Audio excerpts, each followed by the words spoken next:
में जो आए जो दीन दुखी। जैसे शबरी को मिले थे उनके भाग्यवन, वैसे ही हम भी खुद को करेंगे अर्पण। हम सभी क्या कहते ये तू भी सुन सुन सुन सुन। गुरु चरणों में जाना, गुरु चरणों में जाना अपना।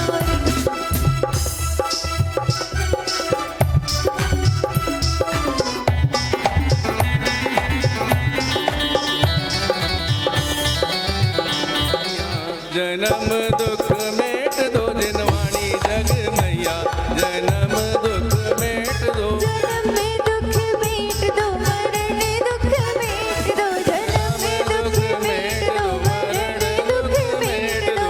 जिनवाणी जग मैया, जन्म में दुख मेट दो। जिनवाणी जग मैया, जन्म में दुख मेट दो। इनके माथे पे तिलक लगाओ, इनके गले में माला पहनाओ।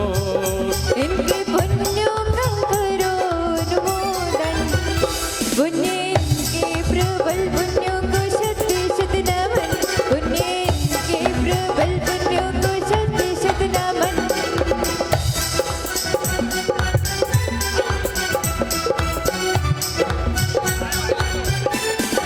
हाँ, इनके माथे पे तिलक लगाओ, इनको फूलों की माला पहनाओ।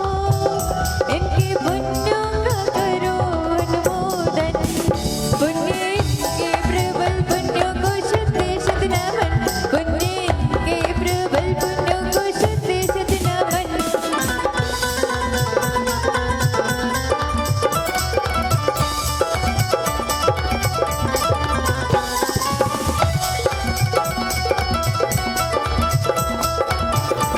सोनू भैया कलश। हाँ हाँ हाँ।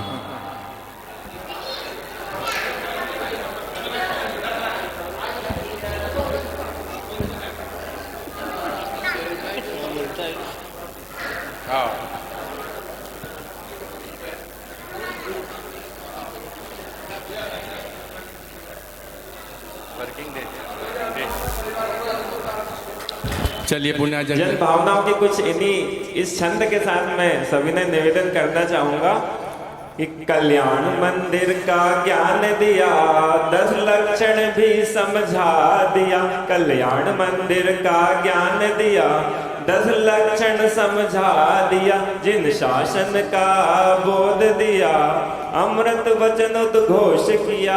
हो आप हो विनम्र वाणी, आप हो विनम्र वाणी। हो विनम्र वाणी, भव पार लगाओ जी।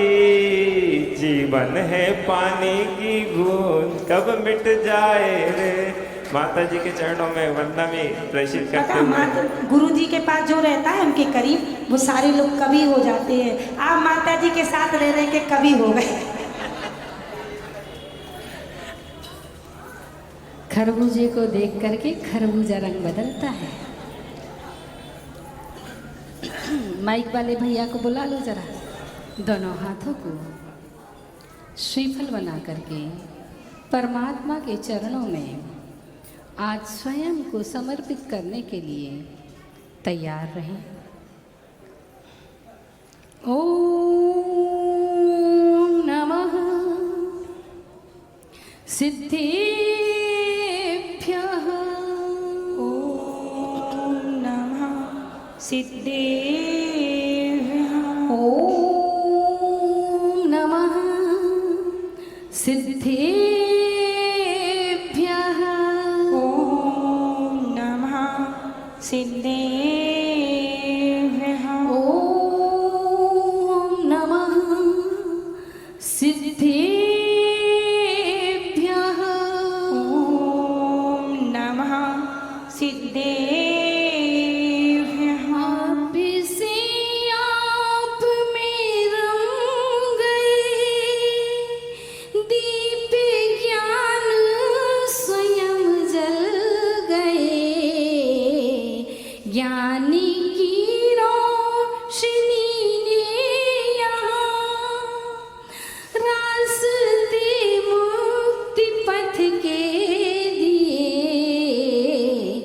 अरहत दो मुझको अपनी शरण, तेरे पद में विनम्र नमन। अरहत दो मुझको अपनी शरण, तेरे पद में विनम्र नमन।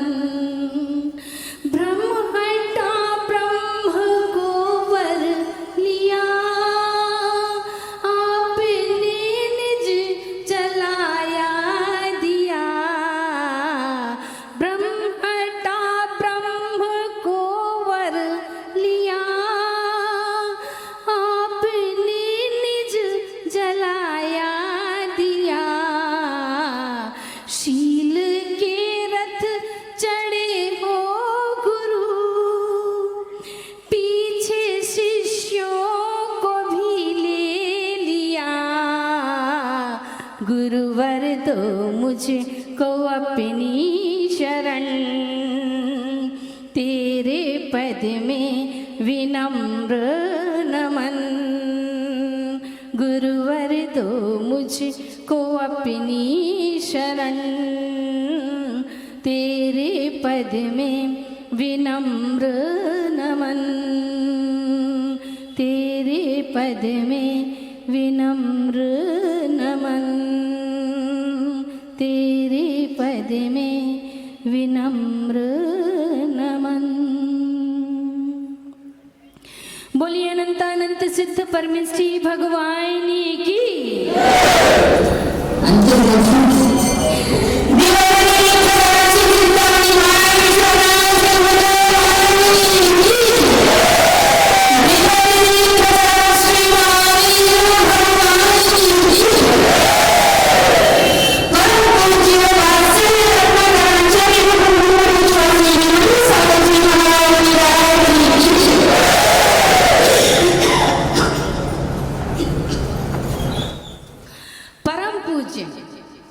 समाधि सम्राट आचार्य भगवान गुरुवर 108 विद्यासागर जी महामुनि राय जी की जय। परम पूज्य समाधि सम्राट आचार्य भगवान गुरुवर 108 विराग सागर जी महामुनि राय जी की जय।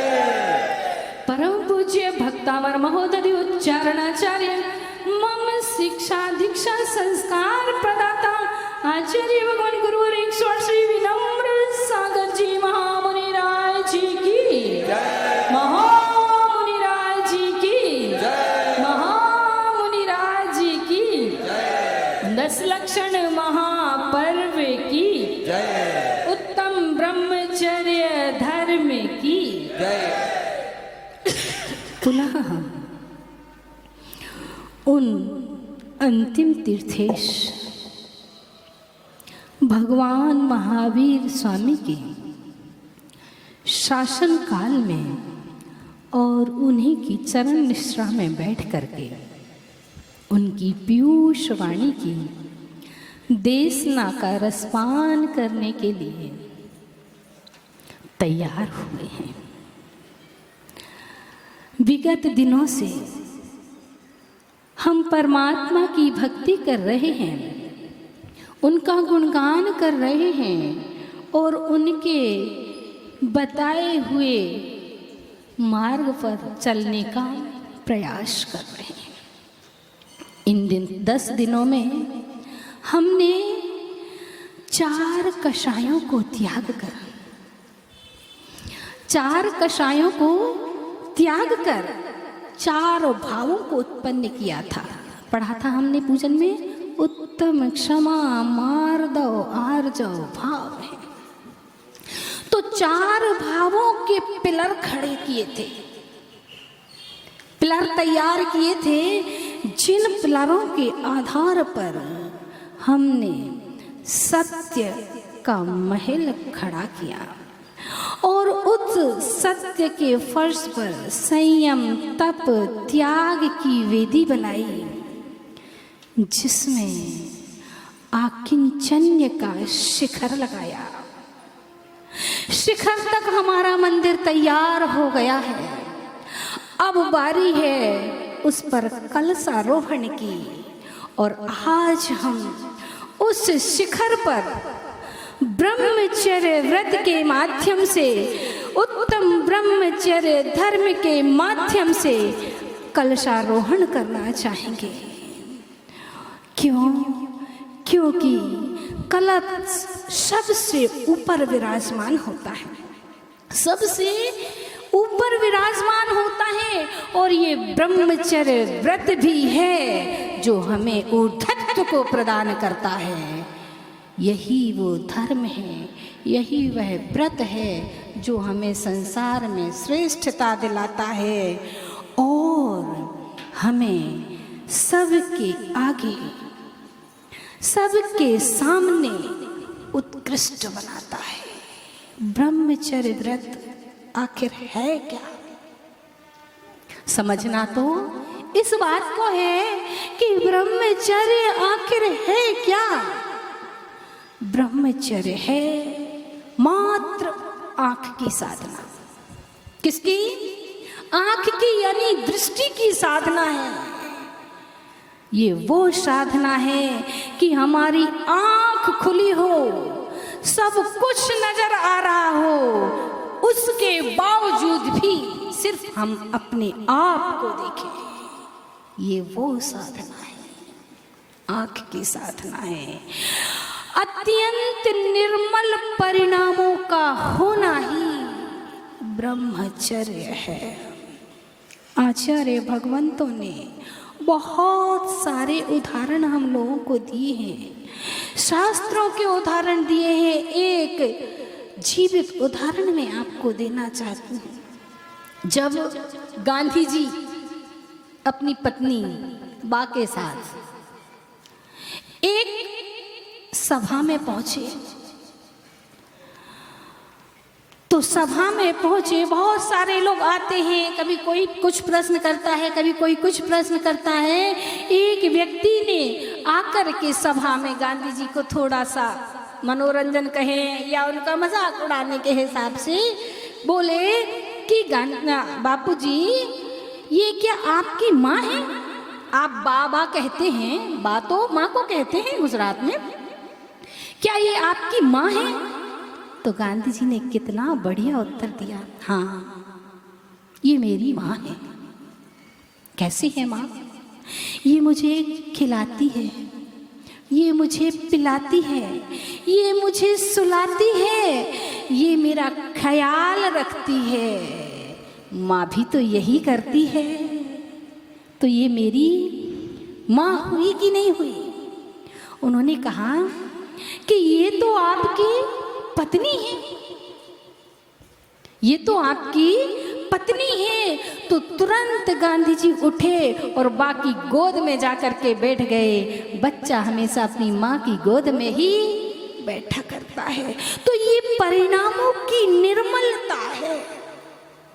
अपने परिणामों को इतना शांत कर लेना, अपनी वासनाओं को इतना शांत कर लेना, यही ब्रह्मचर्य का लक्षण है।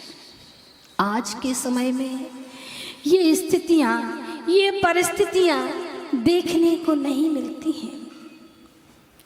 ब्रह्मचर्य व्रत या ब्रह्मचर्य की साधना क्या है?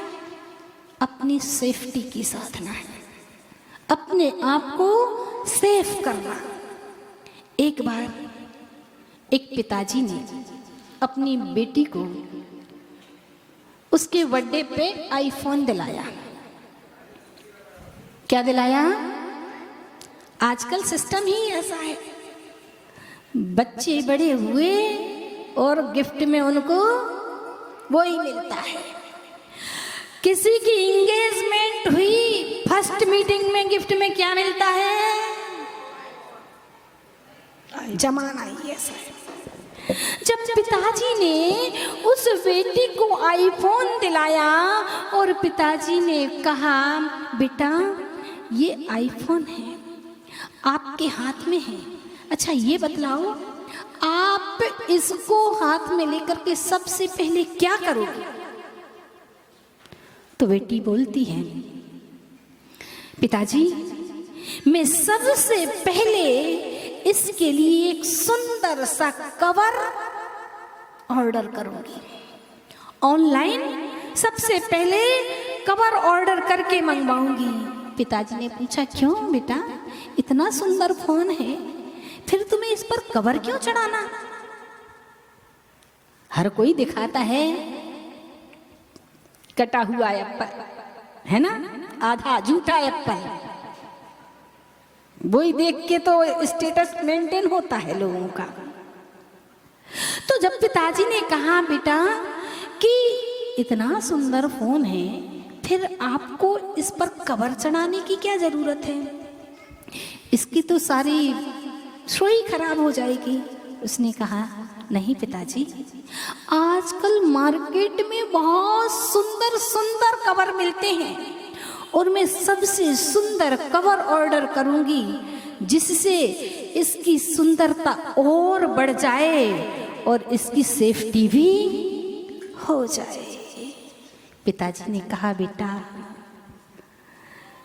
बहुत अच्छा विचार है आपका कि आपके पास जो वस्तु मिली है, आपकी जो सबसे प्रिय वस्तु है, आप उसको संभाल कर रखना चाहते हैं, आप उसकी सेफ्टी करना चाहते हैं। मैं भी आपसे एक बात कहता हूँ, आप भी मेरी सबसे सुंदर, सबसे प्यारी और सबसे अच्छी वस्तु है। मैं भी अपनी बेटी की सेफ्टी चाहता हूँ। मैं चाहता हूँ कि इस मोबाइल पर तुम सुंदर सुंदर कपड़ों के कवर चढ़ा दो, जिससे कि इस मोबाइल की सेफ्टी बनी रहे और घर की सुंदरता भी बनी रहे। आजकल तो बच्चों में ना जाने कैसा जमाना आ गया है। पहले माता पिता संस्कार दिया करते थे, बच्चों को धर्म के संस्कार दिया करते थे। पहले का जमाना था। हमारा जो जैन दर्शन है या हमारी भारतीय संस्कृति है, ये किसकी पूजा करती है? किसकी पूजा करती है? चेहरे की या चरणों की? किसकी पूजा करती है भारतीय संस्कृति? जैन दर्शन किसकी भक्ति करना सिखाता है? चेहरे की या चरणों की? चरणों की, चेहरे की भक्ति गर्त में गिराती है और चरणों की भक्ति ऊपर ले जाती है, ऊपर उठाती है, सम्यक्त दिलाती है, सिद्धत्व दिलाती है। याद आता है रामायण का वह प्रकरण जब लक्ष्मण से पूछा गया कि बताओ सीता ने आज कौन सी साड़ी पहन रखी है और कैसी चूड़ी पहन रखी है। तो लक्ष्मण क्या जवाब देता है? मुझे नहीं पता कि माता ने कौन सी साड़ी पहनी है, कैसी चूड़ी पहनी है। मुझे तो इतना पता है कि उनके पैर में कौन से नूपुर सज रहे हैं। क्या केवल मात्र किसको देखते थे? चरणों को। आज हम चरणों पर तो ध्यान ही नहीं जाता है। लोग बाग आज चरण छूने के बाद के लिए क्या कहते हैं? घुटनों ही तक ढोक दूं, पाए लागूं, और पाए है कहाँ? घुटनों में। इनकी बुद्धि ही घुटनों में पहुंच गई है, इसलिए तो जिसको बुद्धि समझते हैं उसको कोई छूते हैं। एक छोटा सा, छोटी सी कविता कहें, गीत कहें, भजन कहें, कल दिमाग में आया और रात्रि में इन्हीं बातों पर जब चिंतन चल रहा था कि पहले का समय था, कैसी पहले शिक्षा दी जाती थी और आज की शिक्षा कैसी है। पहले की शिक्षा संस्कार बान हुआ करती थी, आज की शिक्षा कैसी है?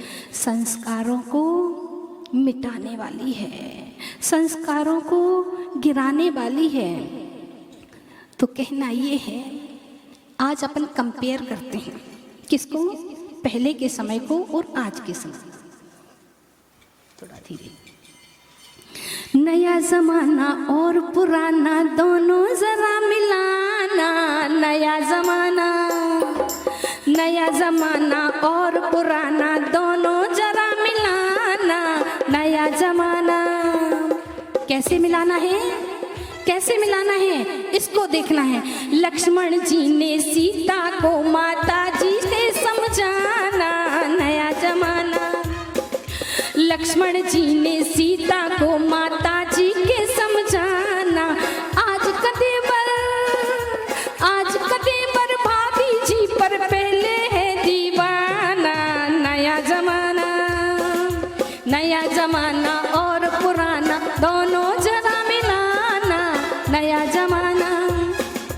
और पहले माताएं शिक्षा दिया करती थी, जब बेटी की विदा होती है तो ये शिक्षा देती थी कि बेटी आज इस घर से तेरी डोली उठ रही है और जिस घर में जा रही है उस घर से तेरी अर्थी उठनी चाहिए। और आज की बेटियां तो अर्थ उठा करके और निकल लेती हैं। माता दी सीता को शिक्षा परछाई बन जाना। किसकी, राम की परछाई बनना। 12 वर्ष का वनवास हुआ तो साथ साथ चल दी वो महलों में रहने वाली, कांटों पर चल दी। माता दी सीता को शिक्षा परछाई बन जाना। आज किसी का पूछे बिन ही जाती है मैं खाना, नया जमाना और पुराना दोनों जरा मिलाना, नया जमाना। और बेटी को क्या शिक्षा देती थी माँ, बेटी को माँ देती शिक्षा कुल की रीति निभाना, नया जमाना। बेटी को माँ देती शिक्षा कुल की रीति निभाना। आज की बेटी घर वालों को पहुँचाती है थाना, नया जमाना और पुराना दोनों जरा मिलाना, नया जमाना। और बच्चों में कैसे संस्कार दिए जाते थे। सबसे पहले मैं अपनी बात बताती हूँ कि हम छोटे थे, घर के सामने मंदिर था, जैसे रितेश भैया का है ऐसे ही अपना था, अभी भी है पर अपने लिए तो था। और अब बच्चे हैं नहीं जाते हैं मंदिर, मम्मी कहती थी कि जब तक मंदिर नहीं जाओगी तब तक नाश्ता। और आज की मम्मी, कोई बात नहीं बेटा खा ले फिर चले जाना, और नहीं खाएगा तो चक्कर आ जाएंगे, हाँ टाइम ही नहीं है। माता पिता पहले सिखलाते बेटा मंदिर जाना, नया जमाना। माता पिता पहले सिखलाते बेटा मंदिर जाना। आज की शिक्षा आज सिखाते छोड़ो मंदिर कोचिंग स्कूल जाना, नया जमाना और पुराना दोनों जरा मिलाना, नया जमाना। मनोवती सीता मैना ने पहले की इतनी सतियां हुई हैं हमारे यहाँ कि अगर एक एक सती का चरित्र पढ़ा जाए तो जीवन क्या पूरे शरीर में रोंगटे खड़े हो जाते कि पहले ऐसा भी हुआ करता था और ऐसा होता था। इतनी मजबूती हुआ करती थी, इतनी दृढ़ता हुआ करती थी। ध्यान रखना, दृढ़ता होती थी तभी चमत्कार हुआ करते थे, दृढ़ता नहीं तो चमत्कार भी नहीं। क्योंकि जहां हमारे नमस्कार में इतनी शक्ति हो, इतनी श्रद्धा हो, वहीं चमत्कार हुआ करते हैं। लोग बाग कहते हैं चमत्कार को नमस्कार है, कहते हैं भैया कि नहीं, है ना, चमत्कार को नमस्कार है। हम कहते हैं चमत्कार को नमस्कार मत करो, ऐसा नमस्कार करो कि चमत्कार हो जाए। मनोवती सीता में नाने शील का पहना पाना नया जमाना। मनोवती सीता में नाने शील का पहना पाना। आज की बेटी ने फैशन और देह प्रदर्शन जाना। नया जमाना और पुराना दोनों जरा मिलाना। नया जमाना। कैसा स्थान, कैसी स्थिति, कैसी परिस्थितियां हो गई हैं। अभी माता जी कह रही थी कि माता जी बताएंगी अब ब्रह्म के कारण, है ना। बता दूं क्या? सबसे पहले तो आप अपने वस्त्र संभाल लीजिए। जिस दिन आपके वस्त्र समझ जाएंगे, कहते हैं जैसे पहने कपड़े वैसे होवे लफड़े। As dress so mess. बहुत सारी बातें। As you food so you mood, as you drink so you think. जैसा पियो पानी वैसी बोलो, जैसे पहनो कपड़े वैसे होवे। अरे ये तो मंदिर में माता जी रोकती रहती हैं, सो सूट पहन के आ जाती हैं, वरना बाहर तो आधी अधूरी निकलती हैं। ये क्या है? कुछ नहीं, आबे मुझे मार। और माता पिता देखते रहते हैं, लेकिन टोकते क्या करें। आज के बच्चे अपने मन का करते हैं। अरे अपने मन का करने दो, पर उनके मन को तो संभाल करके रखो। उसके मन को तो ऐसा बनाओ कि करे मनमानी, कोई बात नहीं, पर मन भी तो मन जैसा होना चाहिए। एक बार की घटना याद आती है। एक लड़के ने किसी लड़की को छेड़ दिया, और लड़की ने आके अपने घर में कहा, तो घर वालों ने FIR दायर करा दी। पहले का समय हुआ करता था, घर के बड़े बुजुर्ग लोग ये कहते थे, अपना ही सिक्का खोटा है तो दूसरे से क्या कहे। कहते थे कि नहीं? भले ही अपने बच्चों की गलती ना हो, फिर भी बाहर वालों से ना बिगड़ जाए, इसलिए अपने बच्चों को डांट करके रखते थे। लेकिन आजकल के माता पिता पहले स्कूलों में बच्चे पढ़ते नहीं थे तो टीचर इतनी कठिन सजा देते थे, ऐसी धुनाई लगाते थे कि दूसरे दिन तो सब याद आ जाता था। हमें याद है पाठशाला में, अगर संध्या दीदी को याद हो तो हो, एक बार पाठशाला में इन लोगों की ही साइज की, हम लोग तो छोटे थे, आ गई याद। तो 4 कसाई याद कराई जा रही थी। एक दीदी थी, उनको याद ही नहीं हो रही थी, 2 हो गई, 3 हो गई, बहुत परेशान हो गई। पढ़ाने वाली, उनको हम लोग चाची कहते थे, तो उनने उनका कान पकड़ाए, क्रोध, मौन, माया, और जोर से जब दिया एक, लोग सो याद हो गए। पहले की पढ़ाई पिटाई से हुआ करती थी। आजकल के बच्चों को टीचर कुछ कह दे तो टीचर ही, हाँ रस्टिकेट, निकल जाओ भैया। इसीलिए तो बच्चों में संस्कार नहीं आ पा रहे हैं। इसीलिए तो जब उस लड़के के लिए FIR दर्ज कराया गया और केस बन गया और अदालत में पहुंचे, जज के सामने लड़की भी पहुंची, लड़का भी पहुंचा।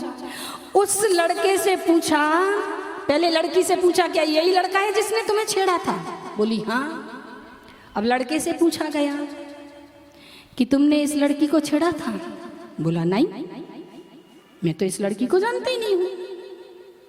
बोला नहीं, मैं इस लड़की को जानता ही नहीं हूं। तो जज थोड़ा समझदार था, जज थोड़ा समझदार था, होगा अपने रितेश भैया, प्रवीण भैया, सुनील भैया जैसा समझदार। तो उसने कहा मामला तो पेचीदा होता जा रहा है। लड़की कह रही इस लड़के ने ही छेड़ा था, और लड़का कह रहा हमने इसको देखा ही नहीं, मैं जानता ही नहीं हूँ इसको, कुछ ना कुछ तो करना पड़ेगा। तो उसने कहा अच्छा बेटा ऐसा करो, लड़की से कहा ऐसा करो, तुम जिस दिन बाजार गई थी, जिस दिन इस लड़के ने तुम्हें छेड़ा था, जिस ड्रेस में गई थी, जिस पोजीशन में गई थी, उस पोजीशन में आओ। अब लड़की वही ड्रेस, वही सेटअप, सब कुछ, जे भूतनी जैसे बाल, जे लाल लाल, वही ड्रेस जैसे कि अब कह नहीं रहे। तो पहुंची और फिर जाकर के जब कटघरे में खड़ी हुई तो जज ने पूछा बेटा बताओ तुमने इस लड़की को छेड़ा था? लड़का बोला हाँ छेड़ा था। जैसे ही सामने आई उसने कह दिया हाँ छेड़ा था। ने कहा क्यों छेड़ा था? जज साहब से वो लड़का बोला जज साहब आप ही ये हालत देख लीजिए, आप ही ये हालत देख लीजिए, इसके कपड़े, इसका रंग ढंग किसी को भी छेड़ने पर मजबूर कर सकता है। और जब ये बात सामने आई तो जज समझदार था। जज ने यही कहा पहले अपने आप को सुधारो, फिर दूसरों के ऊपर लांछन लगाने के लिए आना। क्योंकि आज हमने फैशन को इतना अपने सर पे चढ़ा दिया है कि बिना अधूरे कपड़ों के तो अपनी सुंदरता दिखाई नहीं देती है। और फिर कहते हैं सादगी के वस्त्र सत्कार दिलाते हैं, सादगी के वस्त्र सत्कार दिलाते हैं और वासनाओं के वस्त्र बलात्कार कराते हैं, वासनाओं के वस्त्र बलात्कार। आज जितने भी माता पिता बैठे हों, जितनी भी बेटियां, मुझे मालूम है कि इस शंकराचार्य नगर में कितनी हैं और कितनी यहाँ पर आज के दिन एक संकल्प तो लेना ही चाहिए कि हम जब भी घर से बाहर निकलेंगे तो पूरे वस्त्रों में निकलेंगे, आधे अधूरे वस्त्रों को पहन करके नहीं जाएंगे, स्किन टाइट वस्त्रों को नहीं पहनेंगे। ये हाँ, और देख लो पहले जब हम लोग छोटे थे और पिक्चर देखते थे तो कभी कभार ऐसी पिक्चर आती थी कि कोई लड़का, कोई जो विलेन होता है ना, वो किसी लड़की के पीछे पड़ जाता है, उसको पकड़ लेता है और वो कुछ नहीं दिखाया जाता था। जब बाहर दिखाया जाता था तो क्या दिखाया जाता था? उस लड़की का ब्लाउज इधर से फटा हुआ है, ये दिखाया जाता था कि उसका ब्लाउज इधर से। आजकल तो महिलाएं फटवा के पहनती हैं, पहले ही हमारी तो लुट गई। बताओ, अपने आप ही जब हम अपनी इज्जत नहीं करेंगे तो दूसरा कैसे करेगा?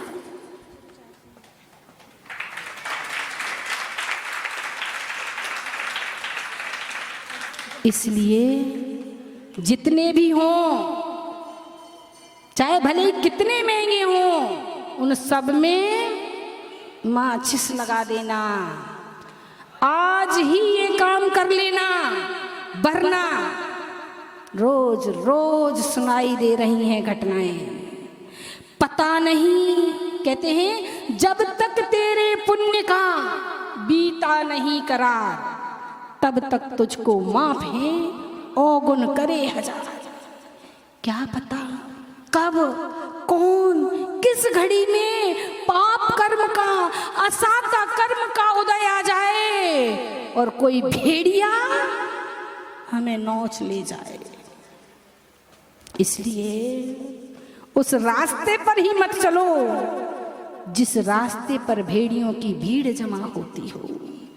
ये बहनों से, महिलाओं से वो आजकल तो भैया नए नए सिस्टम, किट्टी पार्टी। हाँ, पहले होती थी चलो भैया हफ्ता में 15 दिन में भक्तामर का पाठ हो जाए, ये हो जाए। अब उसी चीज को नया रूप, किट्टी पार्टी घर में हो जाती थी, अब तो होटलों में जाकर के, और होटलों में जाकर के महिलाएं अंदर छोटे वाले ऊपर से लपेट ली, और वहां जाकर के पहले तो द्रौपदी का चीरहरण दुशासन ने किया था, आज की द्रौपदियां खुद ही अपना चीरहरण करते फिर रही हैं, दुशासन की आवश्यकता ही नहीं है।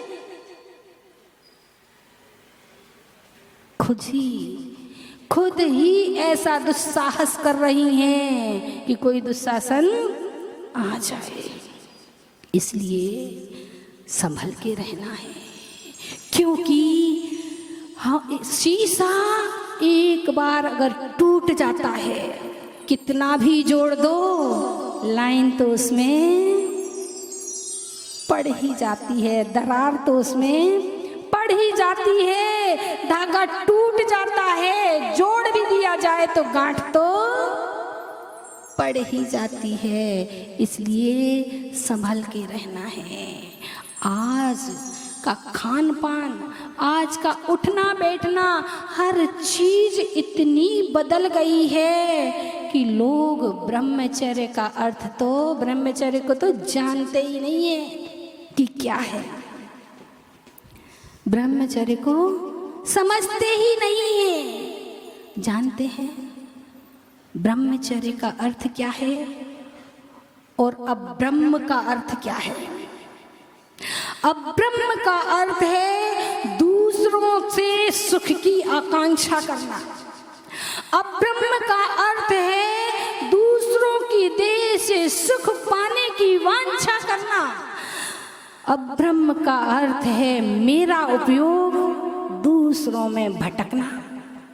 अब ब्रह्म का अर्थ है मेरा मन दूसरे की देह को तलाश कर रहा है। और अब ब्रह्म का अर्थ है स्वयं और पर की जिंदगी बर्बाद करना। ये ब्रह्म का अर्थ है। और ब्रह्मचर्य का अर्थ, ब्रह्मचर्य का अर्थ है मेरा उपयोग मेरे पास होना। क्योंकि ब्रह्मचर्य, ब्रह्म मीन्स आत्मा और चर्य मीन्स रमण करना, अपनी आत्मा में रमण करना, अपना उपयोग अपने पास होना ब्रह्मचर्य है। ब्रह्मचर्य का अर्थ है बाहर जाती हुई उपयोग की धारा को रोकना। ब्रह्मचर्य का अर्थ है स्वभाव की ओर लौटना। ब्रह्मचर्य का अर्थ है चैतन्य का उपयोग करना। और ब्रह्मचर्य का अर्थ है निर्वाण की तैयारी करना। छोटे थे जब छत पे सोया करते थे, और पहले मंदिरों में रिकॉर्डिंग हुआ करती थी, तो नींद खुलती थी और उसके पहले ही भजन कान में पढ़ते थे। एक भजन बहुत अच्छा लगता था, हम तो कबहू न निज घर आए, हम तो कबहू न निज घर आए, पर घर फिरत बहुत दिन बीते, पर घर फिरत बहुत दिन बीते, नाम अनेक धराए, नाम अनेक धराए, हम तो कबहू न निज घर आए। पहले नहीं समझते थे इस बात को, अब समझ में आता है कि निज घर आखिर है क्या। हम तो कबहू न निज, और अपने निज घर में बैठ जाएंगे, उस दिन कोई हमारे ऊपर किसी भी प्रकार का हमला नहीं कर सकता है, कोई भी हमें हमसे छीन नहीं सकता है। लोग एक युवक सुकरात के पास पहुंचा कि आप ब्रह्मचर्य की बातें करते हैं और आप बहुत समझाते हैं, पर शादी क्यों कराई जाती है? पति पत्नी का जोड़ा ही क्यों बनाया जाता है? तो उसने बहुत अच्छी बात की। पति पत्नी का जोड़ा वंश चलाने के लिए बनाया जाता है। किसके लिए? वंश चलाने के लिए। लगता है सुकरात ने आदिनाथ पुराण को बहुत अच्छी तरह से पढ़ा होगा, क्योंकि आदिनाथ पुराण में भी इस बात का वर्णन किया है आचार्य जिनसेन स्वामी महाराज ने कि अपने वंश को चलाने के लिए, पुत्र प्राप्ति के लिए पत्नी से समागम करना चाहिए। आदिनाथ पुराण में तो इतना तक कह दिया है कि जीवन में एक बार, जब सुकरात से चर्चा चल रही थी तो उसने कहा कि जीवन में एक बार पत्नी से समागम होना चाहिए। उसने कहा ऐसा संभव है क्या? और किसी का मन नहीं माने तो उसने कहा एक वर्ष में एक बार समागम होना चाहिए। उसने कहा इतने में भी मन ना माने तो फिर उसने कहा 6 माह में एक बार होना चाहिए। उसने कहा अगर इतने में भी मन ना माने, तो उसने कह दिया अब नहीं मान रहे भैया तो 3 महीने में एक बार समागम होना चाहिए। और उसने कहा कि अगर इतने में भी मन ना माने तो क्या करना चाहिए? तब उसे थोड़ा सा खराब लगा, तेज स्वर में बोला तो 1 महीने में एक बार समागम करना चाहिए। और युवक ने फिर प्रश्न किया कि अगर इतने में भी मन ना माने, तो उसने कहा तो फिर चुल्लू भर पानी में डूब करके मर जाना चाहिए। क्योंकि हमारा धर्म किसकी साधना? ब्रह्मचर्य की साधना पर टिका हुआ है। हमारी संस्कृति ब्रह्मचर्य की साधना पर टिकी हुई है। याद कीजिए उन भीष्म पितामह को जिनने अपने पिताजी के खातिर, अपने पिता के खातिर आजीवन ब्रह्मचर्य, अखंड ब्रह्मचर्य को धारण किया था। हम उन्हीं के वंशज हैं, उन्हीं की संस्कृति में पल बढ़ रहे हैं। हाँ, ये बात अलग है कि हम भूल गए हैं उनको, लेकिन भूलना नहीं है, क्योंकि ब्रह्मचर्य से शक्ति बढ़ती है। ब्रह्मचर्य से शक्ति बढ़ती है और ये शक्ति ही, ये वीर्य ही हमें वो शक्ति प्रदान करता है, इतना विस्फोटक बना देता है कि एक दिन हम कर्मों को ध्वंस करने के लिए ताकतवर बन जाते हैं। कर्मों से लड़ने की शक्ति हमारे अंदर आ जाती है। लेकिन आजकल तो क्या बताएं, कैसी स्थितियां आ गई हैं। काम ने सबको अंधा कर रखा है। ब्रह्म के प्रति किसी का भाव ही नहीं जाता है। आचार्य भगवान कहते हैं, ब्रह्म को न देखा है, ब्रह्म व्रत न धर पाए। ब्रह्म को न देखा है, ब्रह्म व्रत न धर पाए। शक्तिवान हो करके पर में आके भरमाए। शक्तिवान हो करके पर में आके भरमाए। फंस गए हैं कीचड़ में, ओहो हो, फंस गए हैं कीचड़ में। गंदगी से खेला है, कल भी मन अकेला था, आज भी अकेला है। कल भी मन ये मेला था, आज भी ये मेला है। जाने मेरी किस्मत ने, ओहो जाने मेरी किस्मत ने कैसा खेल खेला है। कल भी मन अकेला था, आज भी अकेला है। कल भी मन ये मेला था, आज भी ये मेला। अपने मन को मेला नहीं, उज्जवल बनाना है, क्योंकि हमने इस 10 दिन में 10 धर्मों की उस गंगा में अवगाहन किया है, जिसमें हमारे सारे कर्म कलंक धुल जाया करते हैं, सारे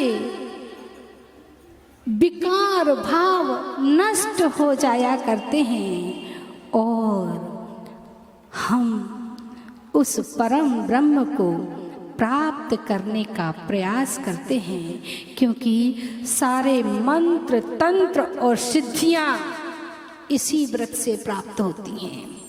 आप कहीं भी जाएं, कहीं भी पढ़ें, किसी भी चीज की, किसी भी व्रत के बारे में पढ़ेंगे और किसी मंत्र की सिद्धि करने के लिए भी अगर जाएंगे तो सबसे पहला नियम होता है ब्रह्मचर्य की साधना।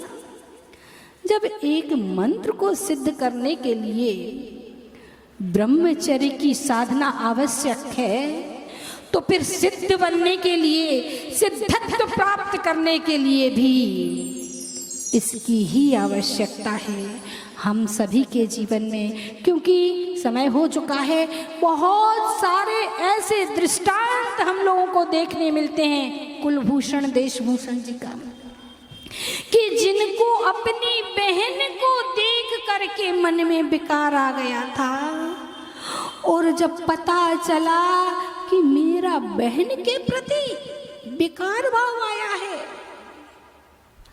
वहीं से जो राजमहल में पढ़ लिख करके 16 वर्षों बाद राजमहल में प्रवेश करने जा रहे थे, राजमहल की जगह वन में प्रवेश कर जाते हैं, दीक्षा को धारण कर लेते हैं। हम उन्हीं के वंशज हैं।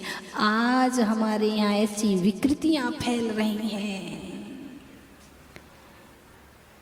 कि ना भाई देखें, ना बहन देखें, ना माता देखें, ना क्या क्या कहें, किस किस बात को कहें। बस कहना इतना है कि अगर हमने इन 10 धर्मों में 10 दिनों में धर्म को पाने का प्रयास किया है, धर्म को अपने जीवन में उतारने का भाव बनाया है और धर्म को जीने का मन आया है, तो यहाँ पर बैठा हुआ प्रत्येक प्राणी आज तब उठेगा जब अपने जीवन में ये संकल्प कर लेगा कि मैं सदार संतोष व्रत को धारण करता हूँ। आज के बाद मैं किसी भी पर स्त्री के बारे में न सोचूंगा, न देखूंगा, किससे? बुरी दृष्टि से। ऐसा थोड़ी ना है कि देखना ही बंद हो जाएगा, पर मैं सब में पर स्त्री में अपनी माता और बहन को देखूंगा। और महिलाएं भी, तुम कहां से बच जाओगे? हाँ हाँ, महिलाएं भी, बहनें भी, बेटियां भी ये संकल्प करके उठें कि जब तक माता पिता शादी नहीं करेंगे तब तक किसी के बारे में सोचेंगे नहीं। हम अपने जैन धर्म को छोड़ करके अन्य धर्म में विवाह करके अपने जीवन को नरक नहीं बनाएंगे।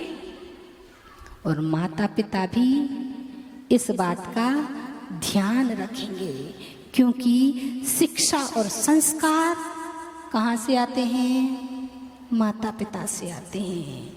इसलिए हम स्वयं संस्कारित होंगे, तब जाकर के अपने बच्चों में अच्छे संस्कार दे पाएंगे। हम स्वयं संस्कारित हों, बच्चों को संस्कारित करें और अपनी संस्कृति को इतना आगे बढ़ाएं कि हमारी संस्कृति विश्व वंदनीय थी, विश्व वंदनीय है और विश्व वंदनीय रहेगी। ये आज संकल्प करके उठिए। इसीलिए आपसे बस इतना कहना है कि इन 10 दिनों में जो हमने 4 भावों के पिलर पर मंदिर बनाया था, वेदी बनाई थी, आज हम उसका कलशारोहण कर रहे हैं। और यह कलशारोहण ऐसा हो कि हमारे जीवन का आरोहण ही होता रहे। और एक दिन आज तो हमने इस देह को मंदिर बनाया है और कलश बनकर उस पर चढ़ रहे हैं। कल इस तीनों लोकों को मंदिर बना करके उसके शीर्ष पर जा करके बैठें, यानी सिद्धत्व को प्राप्त करें और अपने जीवन का उत्थान करें। इन्हीं भावनाओं के साथ बोलिए परम पूज्य आचार्य भगवान गुरुवर ईश्वर श्री विनम्र सागर जी महामुनिराज की जय। महामुनिराज की जय। महामुनिराज की जय। उत्तम ब्रह्मचर्य धर्म की जय। जाप करने के लिए तैयार हो जाइए। अनुचित ओम ह्रीं कुशील पाप विनाशनाय उत्तम ब्रह्मचर्य धर्मांगाय नमः। ओम ह्रीं कुशील पाप विनाशनाय उत्तम ब्रह्मचर्य धर्मांगाय नमः। ओम ह्रीं कुशील पाप विनाशनाय उत्तम ब्रह्मचर्य धर्मांगाय नमः। ओम ह्रीं कुशील पाप विनाशनाय उत्तम धर्मांगाय नमाय नमः। ओम ह्रीं कुशील पाप विनाशनाय उत्तम ब्रह्मचर्य धर्मांगाय नमः। ओम ह्रीं कुशील पाप विनाशनाय उत्तम ब्रह्मचर्य धर्मांगाय नमः। ओम ह्रीं कुशील पाप विनाशनाय उत्तम ब्रह्मचर्य धर्मांगाय नमः। ओम ह्रीं कुशील पाप विनाशनाय उत्तम ब्रह्मचर्य धर्मांगाय नमः। ओम ह्रीं कुशील पाप विनाशनाय उत्तम ब्रह्मचर्य धर्मांगाय नमः। ओम ह्रीं कुशील पाप विनाशनाय उत्तम ब्रह्मचर्य धर्मांगाय नमः। ओम ह्रीं कुशील पाप विनाशनाय उत्तम ब्रह्मचर्य धर्मांगाय नमः। ओम ह्रीं कुशील पाप विनाशनाय उत्तम ब्रह्मचर्य धर्मांगाय नमः। ओम ह्रीं कुशील पाप विनाशनाय उत्तम ब्रह्मचर्य धर्मांगाय नमः। ओम ह्रीं कुशील पाप विनाशनाय उत्तम ब्रह्मचर्य धर्मांगाय नमः। ओम ह्रीं कुशील पाप विनाशनाय उत्तम ब्रह्मचर्य धर्मांगाय नमो नमः। बोलिए उत्तम ब्रह्मचर्य धर्म की जय। बोली श्रमणी आरिका 105 विमल श्री माता जी की जय। आरिका संघ की जय। जिन वाणी की स्तुति करने के लिए